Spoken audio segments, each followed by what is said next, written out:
everyone to make it into the room from the waiting room. If you want to go ahead and scan that QR code, or I'll drop the link now into the chat. We'd love a chance to get to know you a little bit better as we get started as well. So you can go ahead and scan that code, or here is let me share it with everyone. Here's a chat link to complete our little poll that we have as well. Okay, and we're going to go ahead and get started. So hi, everyone, and welcome. We're so glad you could join us today. I'm Marielle. I'm CEO and founder at Pavilion and a former public servant.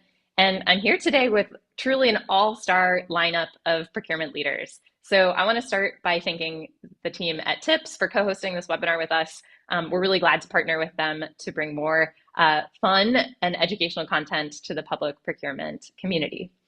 And our session today is going to explore how procurement teams are working better, more strategically and collaboratively with their end user departments to go from being the department of no to be able to say yes to the request.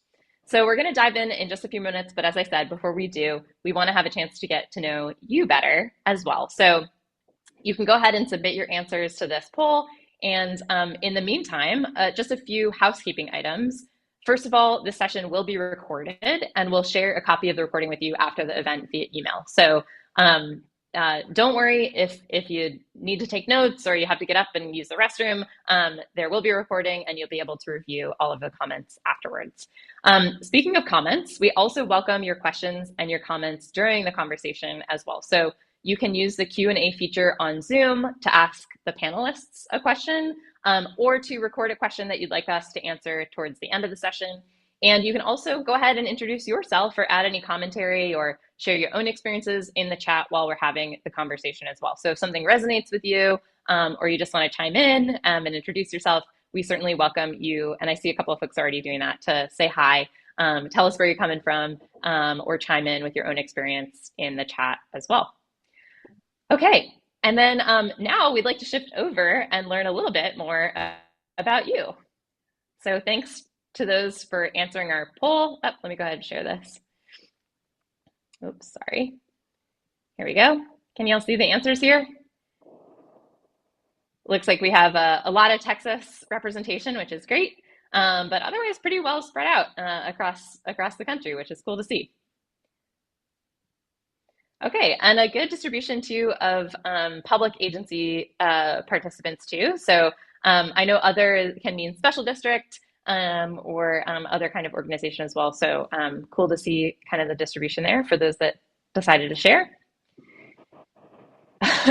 Okay, I love this. So we're going to be talking a lot about kind of the reputation of public procurement against kind of our vision for what we want public procurement to feel like, and how we want our teams and our end users to experience working with procurement. So this first question is, how do departments describe procurement at your agency today? I love the mix of complicated, slow, centralized, necessary, difficult, resourceful. So it's both some positive and some negative words in this one, which is great. And as folks are responding, you can see which words are winning out as well, which is always kind of fun. It's like a live poll. Who's going to win out? Slow or helpful or difficult or complicated, resourceful? So thanks for chiming in there.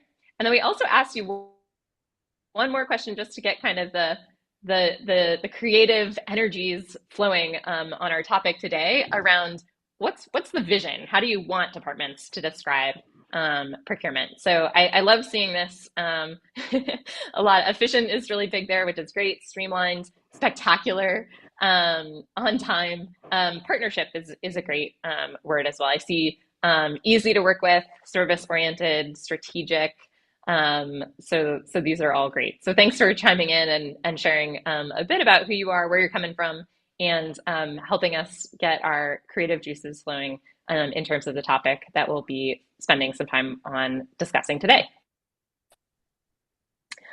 Okay, so shifting gears, Allison, take it away. Again, welcome everyone. Our conversation today is partially inspired by the reality TV show Say Yes to the Dress. So if you've seen it, you know how it goes.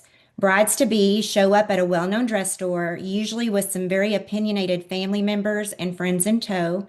And the bridal consultant's job is to help them work through expectations, budgets, and a whole lot of emotions. Sometimes even with a little drama mixed in, and I think we all know a little bit how that goes. But the goal is to ultimately get them to say yes to the dress. Does this sound familiar? And while public procurement doesn't have its own reality TV show quite yet, but judging from the graphic, if you ask me, our panelists today, I think would make great hosts. So until that show happens, in the meantime, we just have to keep writing our script until TLC calls us, right? But even though our work is far more serious and has real consequences, I think you all can see the parallels are still here. And as procurement professionals, departments are coming to you day in and day out with a need, a timeline, sometimes a vendor in mind already, and you must use your expertise to guide them through the complex rules and regulations and budgets, leadership directives, and politics to ultimately get to that yes on the purchase. But getting to yes isn't always easy, is it? And many procurement teams get to be known for those no's instead. So today we have pulled together a group of public procurement leaders that have made investments to move from being known as the Department of No to more of a strategic partner to their end user departments. Now, I'm going to ask them each to introduce themselves and share a little bit about what getting to yes means for them and their teams. So Yesenia, will you kick it off for us? Yes, of course. Good afternoon, everyone. My name is Yesenia Chuka. I am the Deputy Assistant Director for the City of Houston Strategic Procurement Division. For me, getting to yes means helping departments achieve their mission without compromising transparency, compliance, or public trust. It's about finding a path forward together, not just about enforcing rules. Awesome. Rick, take it away. Thank you. My name is Rick Day. I'm the Executive Director of Business Services for Fort Bend ISD. We're the sixth largest school district in the state of Texas, and we're on the west end of the Houston metropolitan area. So for me, it's always making sure that whenever we engage with our vendor population or with our end user population, that everything that we do is what I call our FIT principle. Everything has to be fair, inclusive, and transparent. Our community expects that of us. They expect us to be good stewards of our tax dollars. And so we try and get to yes, but sometimes you start out with no. It can be kind of an exciting adventure as we go down that pathway trying to get to yes. And eventually we do get there. Great, thanks. And last but certainly not least, Melissa. Hi, I'm Melissa Lee. I'm the purchasing agent for Tarrant County. Been with Tarrant County for 29 years. And one of the things that we try to do is sit with our departments and try to get them to understand the process fully. So we conduct one-on-one meetings with departments. Sometimes we have to do them over. That way they understand the purchasing process and why we're here and the benefits of the procurement team. So that's what we try to do to work on trying to get them to the yes. Awesome. Great.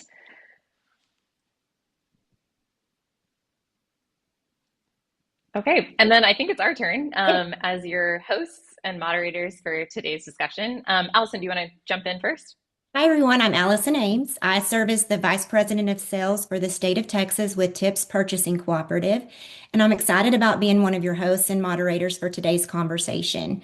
And for those who may not be as familiar with TIPS, we're a national purchasing cooperative created to support public agencies by helping procurement teams move faster while staying fully compliant. And through TIPS, public entities can access competitively awarded contracts without having to issue their own RFPs. And that saves time and workload while still maintaining that clear, audit-ready procurement trail. Membership's free and agencies always retain full control over vendor selection, pricing, and purchasing decisions. And what we see every day is that Procurement teams want to be true partners. They want to help departments get what they need when they need it without sacrificing compliance or transparency. And we've seen that when cooperative contracts and tools are used intentionally, they remove friction from the process, and we see teams get to yes more often. And that's why today's discussion matters. It's how procurement teams are evolving and what's working in the real world and how we can support our organizations more strategically. With that, I'll turn it over to Mariel. Awesome. Yeah. And hi, everyone. I'm Mariel Reed. I'm a former public servant with the city and county of San Francisco. I sometimes joke that I'm a former pissed off public servant because I found my work so meaningful and also sometimes incredibly frustrating. And that led me to start Pavilion, where I'm CEO. And Pavilion provides free tools to support procurement teams, really source vendors, get compliant quotes, and empower their departments. So for the last few years, procurement teams have used Pavilion mostly to find and use cooperative contracts all in one place for free. And while you can still do that on Pavilion and use us to find cooperative contracts, we've recently built a whole new suite of free features, including with the City of Houston and Fort Bend ISD, that support procurement teams that want to work more strategically and deliver a better experience for their end user departments. In other words, to say yes to the request. So really excited for this conversation. Again, grateful to our panelists for offering their perspectives, and for you all for joining us in the middle of a busy week, a chaotic week for a lot of folks, depending on where you're dialing in from, to be part of this conversation. So let's start with the challenge. The Department of No problem. So procurement often gets labeled the Department of No. We saw, that word cloud that many of us who are attending contributed, where there were some positive words in there, but there are a lot of negative ones like slow or complicated. And so I'd love to hear from you about how you've experienced that perception and what that looks like and feels like at your agency. So Yesenia, why don't we start with you? Absolutely. I think most public sector procurement teams have felt that label at some point. At the City of Houston, it usually shows up when a department comes to us late in the process and expects procurement to just rubber stamp a decision and work a miracle. Yeah. Well, okay. I want to double click into this. So, Rick, can you maybe share a common situation or a situation where you've had to say no or redirect? How did the department react? Any memorable, Bridezilla equivalent moments? Well, we get that all the time, primarily from our curriculum department or our teaching and learning department. They go to a conference or they have a meeting with a sales rep who has the latest, greatest thing that will help kids read and up their scores by 30 points or 40 points. And then they come to us and they say, we love it, have to have it. And so we sit there and say, okay, not so fast. Let's take a look at it. We need to find out, are they on a cooperative? They're not on our approved vendor list. They're not on our awarded list. We've never heard of this company, so there has to be a vetting process. And so that depending on how fast that vendor will answer our questions, it could take a little bit of time for us to get all that information together. And I think that's why a lot of end users say you're slow, you're not responsive, because they need this right away because they want to help the kids, they want to help the teachers, they want to get it into the classroom as fast as they can. And we sit there and say yes, but we have federal, state laws and regulations and statutes, and we also have board policy and procedures, and all of those things have to be followed in order for it to be a legal purchase. But we look for tools all the time that help us do it faster, quicker, and get it better service to our end users. And so we're always looking for a way to do that, and then once we find that, we find that we can provide better service and better outcomes to our end users. Thanks, Rick. I know when we were chatting in prep for this conversation, you had mentioned a story that I think is worth sharing with others around a recent example with your chief of schools. Can you share a little bit like that about that example? Because it struck me as a moment that could have been a Bridezilla moment, but was kind of a crisis averted sort of scenario. Yeah, he came to us and he said, we want to get this product. And the we looked at it. We couldn't find them anywhere. We talked to the vendor. They weren't in a cooperative, and so but we finally did find them on another RFP. And so, but it took us a while to go through all those steps to get that to them, and they get a little bit irritated that it takes so long to do this. The other thing too was it was they were gonna do a contract with this consulting firm that was going to help 100 kids pass the SAT, and they were eligible for a grant, and so they were going to get a $5,000 grant per kid. And this company, this consulting company, said, "Well, we'll help them pass the SAT, and you give us $2,000 of the five." And so on the surface, it seems like a good deal. It's 2,000. The head of academics said to me, he said, "Well, we don't have to go to the board, right?" And I said, "Well, if only 9 kids pass, correct. But anything over 50,000, we have to go to the board. And so if all 100 kids pass, well, that's 200,000. So we said we're going to have to go to the board. Let's take it to the board just so we can be, legal, and so that we can be just in case how many kids we get passed on this thing, and then we do the contract, and then we get it in there. And of course, to him, he's saying, well, we won't be ready to go until next fall, and I said that's probably correct, just because of the timelines and all the things that we do. But he was very appreciative of that. We gave him all the information. We helped him work through the issue and the problem, and so he walked away happy, saying, "Okay, well, we'll start in fall and be with a group of kids." And so I think that was one way of us demonstrating to our end users that we're willing to work with them and get to a yes. Yeah. Awesome. Yeah, I know sometimes those meltdowns can happen when there are seemingly unexpected components. Yesenia, I know we were kind of talking about this where we were sharing experiences of like when have we seen those meltdowns? What's your experience been? Yeah. So for us, those bridezilla moments come from frustration.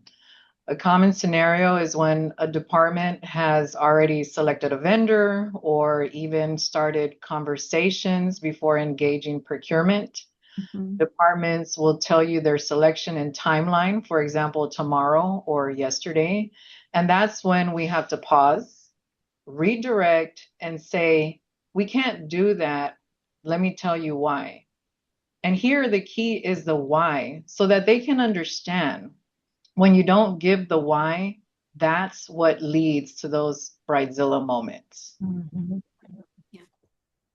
So it sounds like, this perception of being the department of no, sometimes is a misunderstanding of what procurement does, and sometimes might be fair in terms of just, we have to say no, or we have to slow things down to make sure that we're safeguarding compliance. So Melissa, I'd love to hear your sense of do you feel like this is an earned perception at the county, or is it really a misunderstanding of what procurement does? How do you explain what procurement does to your departments?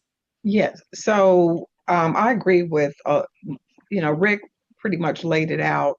Another thing that they need to keep in mind is we have vendors that the reason why procurement is in place is to offer each vendor an equal opportunity.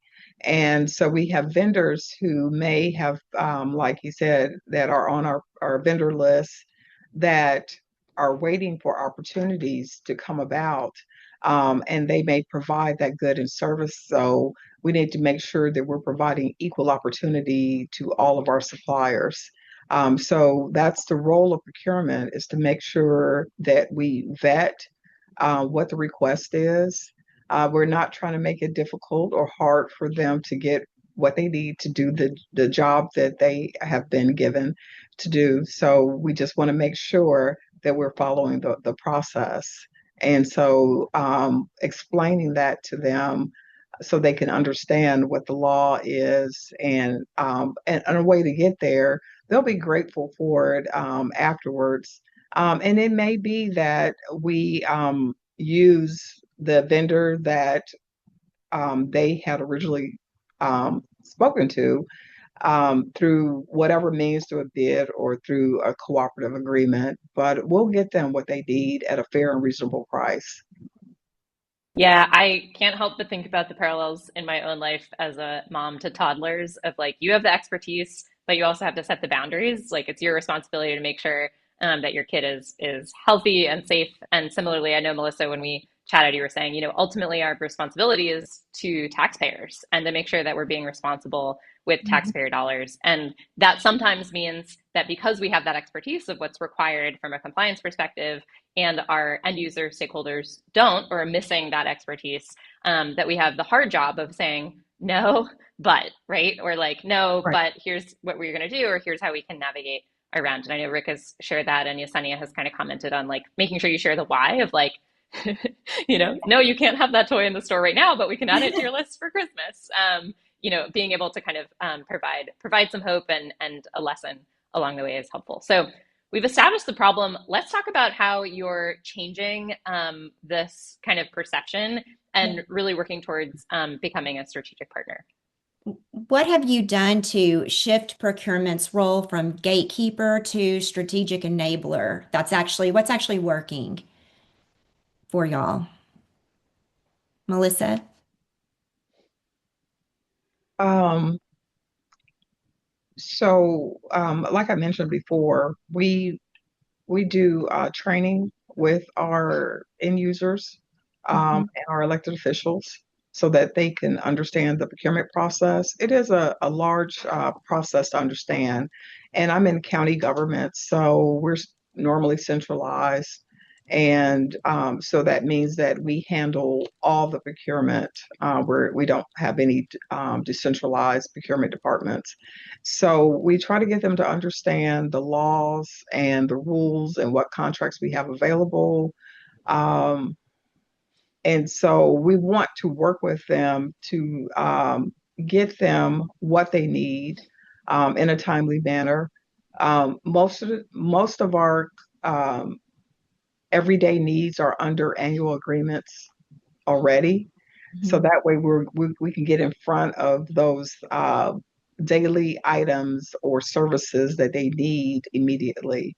And so for the most part, we're dealing with contracts that are new, like new Mhm. software or new buildings, things like that. And we don't spend a lot of time on annual agreements, but there are some new annual agreements that we put in place and they work with us. But we try to make a way to get them what they need in order to do their jobs, like I mentioned before. Awesome. And Rick, you had mentioned a sort of a process of discovery on our pre-call. Would like for you to kind of go into that a little bit as well. So I've written a couple of helpful guides or help guides for that we pass out to the end user for helping them write specifications, and also for when they get selected to be on an evaluation committee that gives them in written format. This is what the expectations are. This is how you do it, and so it kind of brings them down into the procurement world without overburdening them with all the laws and regulations and rules. But it's kind of like, you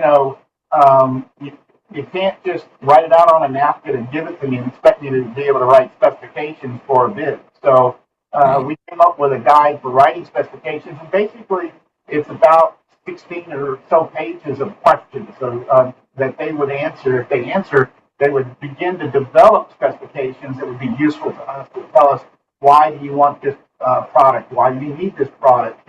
What are you looking for? What problem are you trying to solve? The whole reason we do solicitations is to either solve a problem or to create a contract for a goods and service. So, we need to understand from your viewpoint what you're looking, and then if we have that understanding, it's a lot easier for us to put together a good, solid solicitation and put it out where the public will understand it. And here again, it meets the fit. It's going to be fair. It's going to be inclusive. It's going to be transparent. And so, when they get a hold of that and they start reading it, the feedback we get is we had no idea you needed all this kind of information. A lot of Mhm. times they'll send us a brochure and say, "I want this." Well, Yeah. they'll say to me, I need a new tractor for the grounds department. And they said that, I said, well, what do you want this tractor to do? They said, well, it's got to have four wheels. It's got to have a 2 foot cutting radius. It's got to have a 25 horsepower engine. It's got to come in green and yellow. Wait a minute. Yeah. We can't do that. So, if they, rather than bore them with, well, here's what the law says or here's what the rules are, why don't you participate with me in how we write specs or how we do evaluations? You'll understand it better. And by participating in the process, they get a much more grounded understanding of what we go through. And a lot of times they say, I'm glad I don't have your job. Yeah, a little empathy goes a long way there. Yeah. How about you, Yesenia? So for the city of Houston, we've reframed procurement as problem-solving partners. Come to us and help us help you solve your problem. Yep. Look familiar? I like that. It's like the help me help you. Yes. Yes, that's right. It's about reframing procurement's perception as problem solvers to help you get to the desired outcome in a compliant manner. It goes back to saying no. Instead of saying no, you say, what are we trying to accomplish? And here's how I can help you get to your goal. Mm-hmm. Reframing our role and the conversation changes the mindset. We're problem solvers. Yes, we're here to, enforce rules and regulations, but we're also problem solvers, and our role is to help. Yesenia, I love this reframe, and not just for the meme potential, which I'm a sucker for. But I'm curious, how have you actually done this? Like, what are the tactics that you've used? What are the actions that you've taken to land this reframe? Yes. So early engagement has been huge focus for us. We encourage departments to bring us in at the idea stage, not when a vendor is already chosen. We've done this through regular check-ins, technology, intake tools, and making ourselves more available.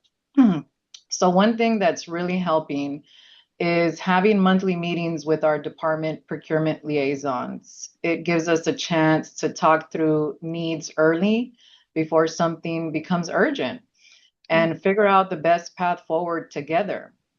We're getting involved early on in the process, even when the procurement is just a thought, and that's exactly when we want to be involved. Another way we're getting involved earlier in the process is through technology and the tools we provide to our client departments and our procurement teams. One of the tools we've implemented is our Procure Connect hub, which both our client departments and our procurement teams have access to. It's basically a central place where departments can submit a procurement request, track their projects, and see the live status updates of their projects. So they're not just guessing or constantly following up with emails asking for an update of their project. Mm-hmm. And within Procure Connect, we have Source Connect, and that's where Pavilion comes into play. We've partnered with Pavilion and created a tool to support a better experience for making informed decisions and sharing that information with the procurement team. It's a decision-making tree. That's what it is. For departments, this is the tool for identifying the sourcing need, inputting the need into the tool, and then having the tool identify available opportunities and the paths to purchase. For procurement, the tool supports our intake process. We're able to view requests shared with us by our client departments. We can check the status of requests and follow through and connect with vendors directly and eventually mark the request completed. So overall, it's a user-friendly, easy to use, and easy to track tool. Yeah, it's been so exciting working with the City of Houston on this vision, and the tools that you've worked with us to build are now also available at no cost to other public agencies across the country too. So I see there's a question from Monica, around like the software that you're using, et cetera. So Pavilion is powering this experience, and City of Houston and others like Fort Bend ISD and a few dozen other agencies across the country have really shaped what this experience looks like. So I'd love to give you a chance, Yesenia, to walk us through the experience for departments and procurement at Houston, and share a bit about what we've built together that helps get to yes faster. Yes, of course. So our goal was to create a super easy, user-friendly experience for our client departments that allows them to source suppliers they can work with within the city's compliance requirements. They just enter the product or service they're looking for, and Pavilion guides them step by step. Within the tool, we've customized the categories, the thresholds, the requirements, contracts, and checklists that users see so that it's specific to our purchasing policies and requirements. As an example, say I'm a client department user entering a search for janitorial services. I can just enter my need in the search field, select the appropriate category within the dropdown, set my budget, and I'll see suppliers I can work with that meet the city's requirements. In this scenario, we're showing the user existing city contracts that meet their criteria, since using one of our awarded contracts is the easiest and fastest way to purchase. If there weren't any available City of Houston contracts, depending on their budget, the user would see open market suppliers or suppliers on awarded cooperatives that have been pre-approved by the City of Houston. In this scenario, as the user, I can see the awarded supplier and the existing City of Houston contract number, which these records are linked together within the Pavilion tool. Once the client department user has sourced a few options and saved them to their list, they can send the search results to procurement with the click of a button. Once that request is shared with procurement, the department users can still see a summary of their request and confirmation that the procurement team will take it from here. Department users, can always come back to this page at any time and see the real-time status of their request. Check the status of a vendor selection and any other tasks that are associated with a particular request. In this slide, we're showcasing how procurement gets notified via email that there's a new request ready to be reviewed, which links right into the next step to manage the request on Pavilion, which is contacting the vendors. Procurement can see the same search results that the department user saw to verify their request.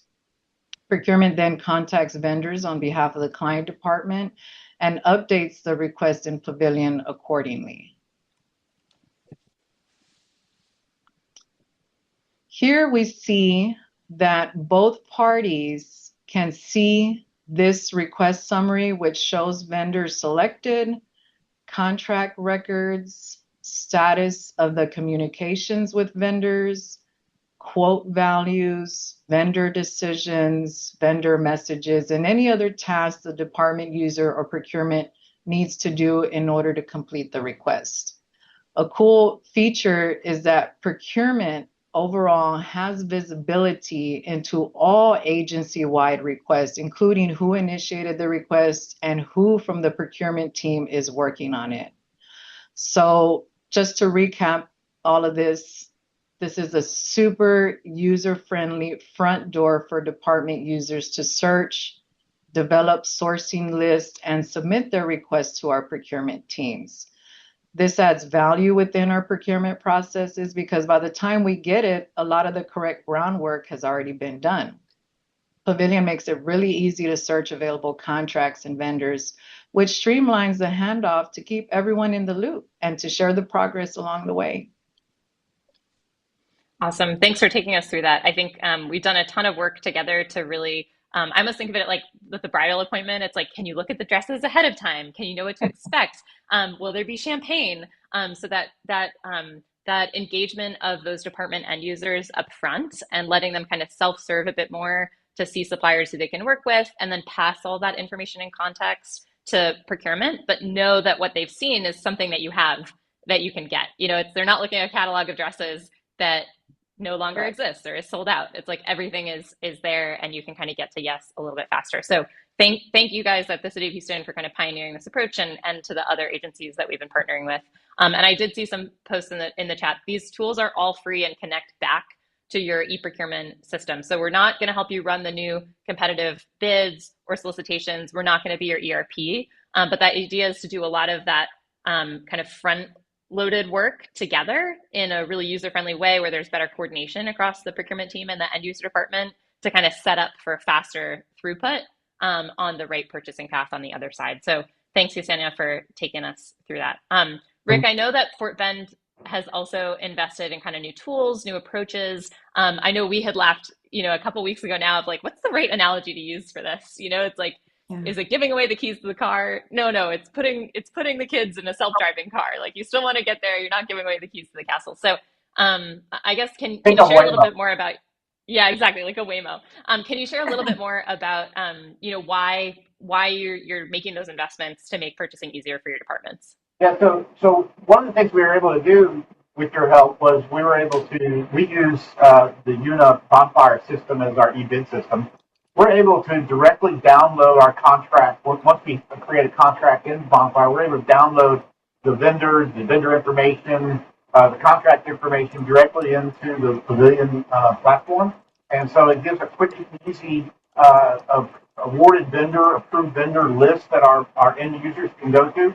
But if they want something that they can't find the vendor for, they can now search through other cooperative contracts if we give them that permission, and they can do a lot of the homework that we were doing in our office that was the heavy lifting, the strategic aspect of it, the tactical aspect of procurement.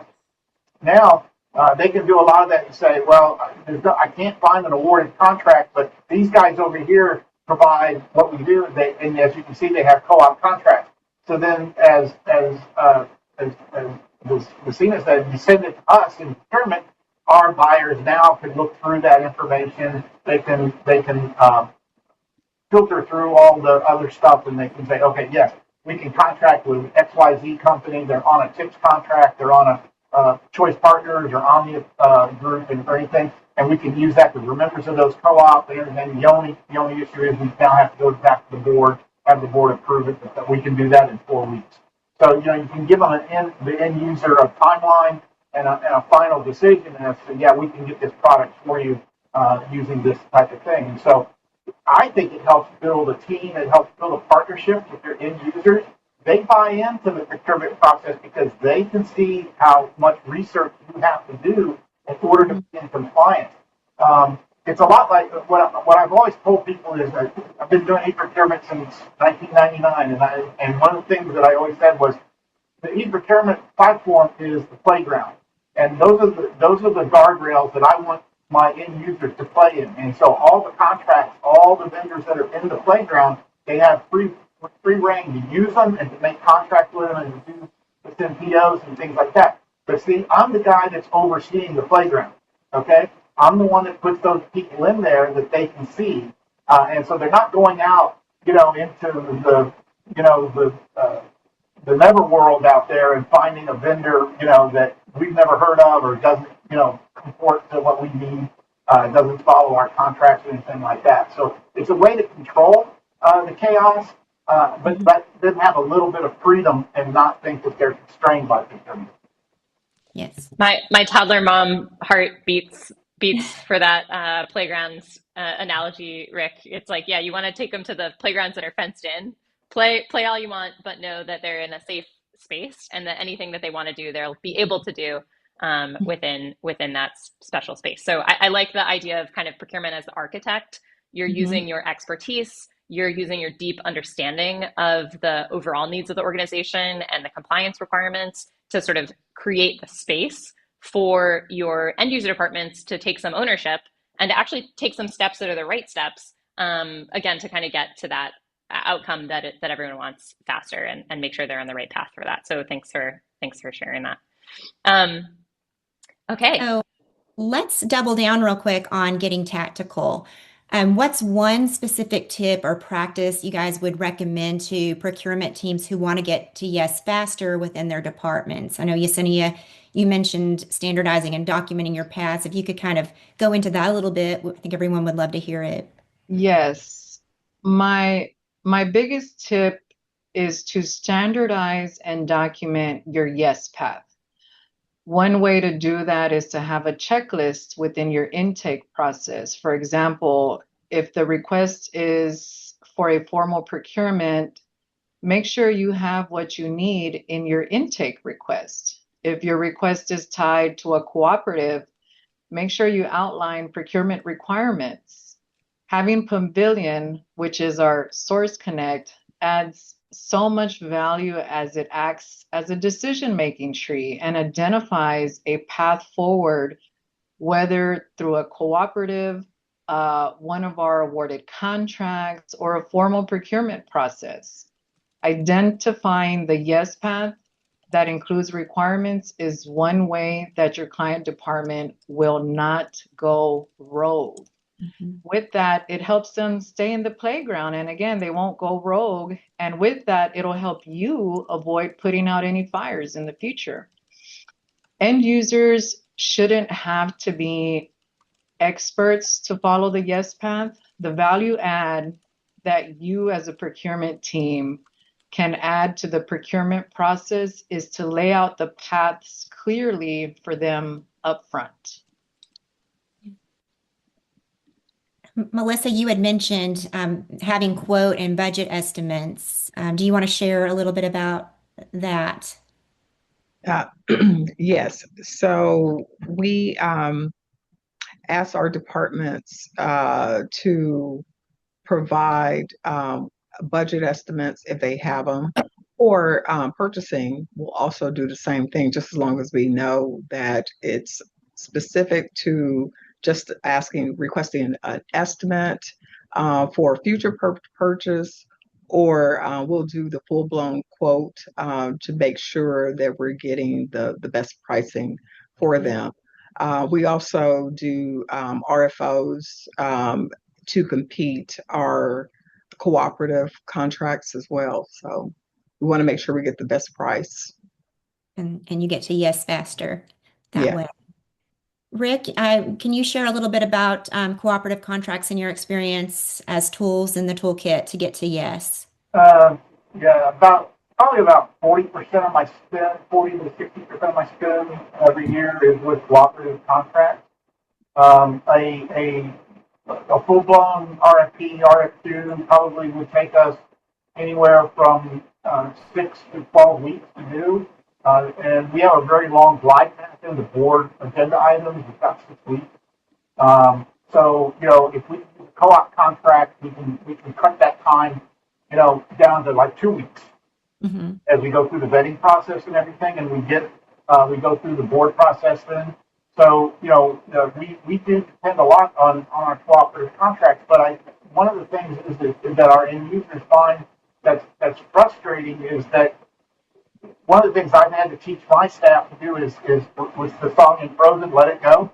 That you have to let go of we all watched our kids walk for the first time, and we just kind of, as they took those steps, and we took away our hands, and yeah, they're going to fall a little bit, or they're going to do that, but you let them go, and you let them go do this thing, and you have to trust them. If you, like I said, if you create the environment that they're in, they're going to then stay online, and they're going to stay within the co-op language and the contract language and everything like that. You don't really have to worry about it. And so having a tool that lets them search through various co-ops and various contracts just makes life a whole lot easier. And we don't get criticized then for not giving them something fast enough, because they're now participating in the process. They're an active member in the search of a contract or of a vendor. And it helps win them over, and they can see that it does take a little bit of time to vet these people and get the right information, and so that you can answer the question. Definitely. Well, I'm looking at the time, and I know we wanted to set aside some time for Q&A. I know the chat's been really active too, so thanks for sharing your some of your questions and your comments there. I've been trying to keep up with it as well. But do want to go ahead and open it up if folks do have questions that you'd like to ask. You can either submit those in the chat, which we're monitoring, or you can submit them via that Q&A feature on Zoom to our panelists. And I have one already, which I'll just open with for the panelists, which is if you could go back and give yourself advice when you started kind of working on public procurement and with your end user departments, what would it be? I would say I would tell myself not to wait for permission to be strategic. Build relationships early on, communicate with your client departments and communicate often, and don't underestimate how much trust can change everything. The key is communicating. Awesome. Rick, Melissa, anything you want to add to that one? I see another one here that I can. I probably would have gone into accounting instead of procurement. But then I can just sit in the office and play with numbers. But no, I enjoy it because I like the one-on-one with the end user. I like the one-on-one with the vendors. You know, trying to get everything together and form a good contract and negotiate so I enjoy the people the people connection of it. Awesome. There was another question that came up, which we talked a lot about the things that you started to do and you initiated or you changed, but we haven't really clicked into things that you stopped doing. So this question is really about like, is there anything that you stopped doing or realized really wasn't working that has made a difference?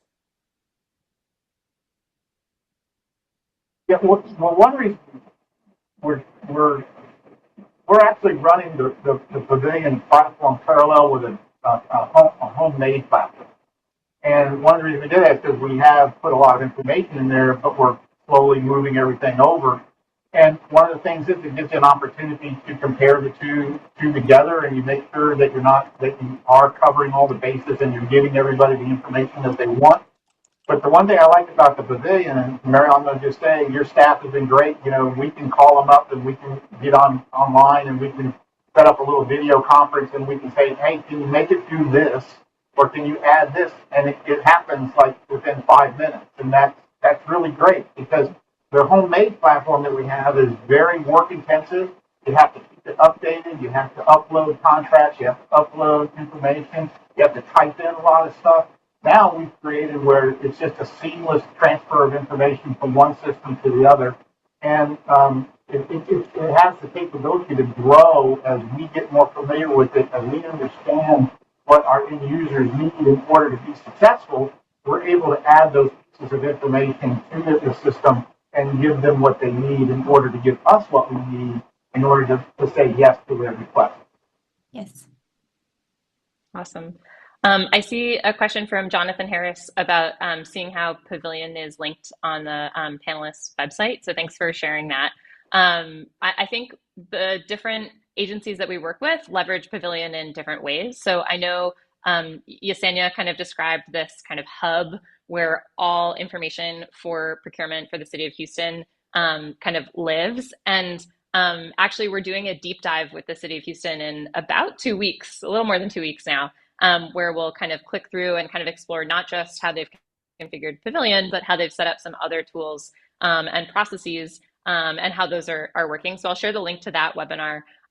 For other public agencies, we oftentimes just have a link on their webinar or maybe an embed because the tool is publicly available. So you can just go to withpavilion.com. And as long as you're logged in, anyone from your agency who's also logged in will see the same kinds of customizations as well. So we kind of work to connect those systems in different ways, but it is kind of a resource that's just generally available on the web. And some of our partners kind of link to or embed Pavilion in different ways within their existing intranet or internal tools some of the partners we work with literally just posted on their public facing page. They're like, hey, our departments go to our procurement site, on our city website or our school district website. And so we have kind of a link there. So it really depends on kind of where your internal users are going today and where you'd like to remind them that there's a resource available to them. So we can work with you on that, but we do see different folks kind of preferring different solutions there.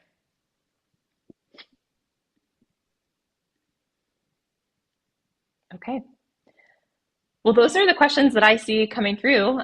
So again, thanks for sharing some of those questions with the group, and again, thanks to our panelists for answering them and sharing a lot of your experience. I think wanna just again also say thank you to Allison and Tips for co-organizing with us and helping us to get a great panel together here. And want to share a couple key takeaways. So I think, as you've all heard, most procurement teams, including some of you chiming in the chat, have experienced being seen as gatekeepers or the Department of No. But the most innovative teams are really working hard to clear a path to get to yes, be seen as problem solvers. I think that help me help you meme is going to live in my head rent free as well. But really to kind of reframe the work of procurement as helping to solve a problem on behalf of our communities. And some of the best tactics which we've shared for doing this today are establishing a regular cadence for meeting with and building rapport with your end user departments so they can come to see the role that procurement plays and really trust you to expedite and enable them. Leveraging technology to expand your procurement expertise to your departments. Build the playground, set them up to be in compliance from the start instead of chasing them down when they've gone off the rails or out of bounds. And then giving more ownership in the process and helping to give context to departments where possible as well. So you've heard about some different tactics for doing that too. I'm really proud of Pavilion to be supporting the work of agencies like some of those represented here. And if you want to see how Pavilion can help your team get to yes faster, you can book some time with us here or just DM me. I've shared my email in the chat as well. We're always happy to give you a tour or a quick demo. Our team drops in oftentimes to weekly training meetings for procurement teams to just kind of share how Pavilion works as a resource. So we always love kind of being invited along to those as well. And as I shared, all of those tools are free and connect with your existing e-procurement and ERP systems as well. And I've enjoyed this conversation so much, and I would love to speak with anyone who is curious about how to use your TIPS membership, learn more about our contracts, our tools, our marketplace. There's just so much. So would love that opportunity. Our website is www.tips-usa.com. You can find our team and make contact with me or someone else, and we'd be glad to talk about everything. Thank you. Awesome. So I just dropped the link to the webinar that we're doing with Yesenia and her team in a couple weeks in case y'all want to register. This session was recorded, so you will get a recording of the session. And I know some folks, Rick, were also asking for those materials that you had shared with us as well. So we'll drop those into a folder and share a link out if you don't mind sharing with others. That way you don't have to email everyone kind of one-on-one, but we'll provide some way of getting access to those materials too. And again, thank you all to our panelists, to Tips, to you all for joining us in kind of a chaotic week for many of us, at least the beginning there. And hope you have a great rest of your week and an easy, relaxing weekend ahead. See you next time. Thank you.